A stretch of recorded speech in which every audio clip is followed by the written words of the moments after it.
कोही मेरो त चल्दैन हराउँछ त कसले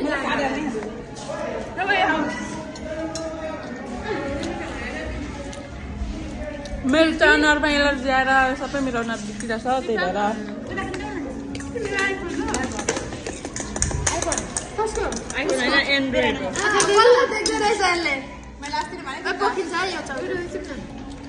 पहिला खाइसक्नु यस्तो गर्ने यस्तो धेरै आउँछ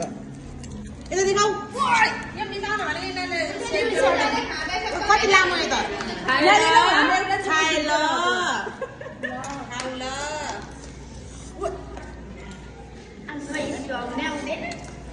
ले हौ ले मिसाउने हेर क्या अनि कि गाइज यो चाहिँ चिप्स खाए ल यहाँ चाउमिन छ एउटा बुढीको खेल नि त्यो मलाई त कस्तो चक्लेट मनपर्छ मलाई त कस्तो आलु मन पर्छ खाए ल आलु सक्यो आदि आदि देख्यो मान्छेको टाउको चाउमिन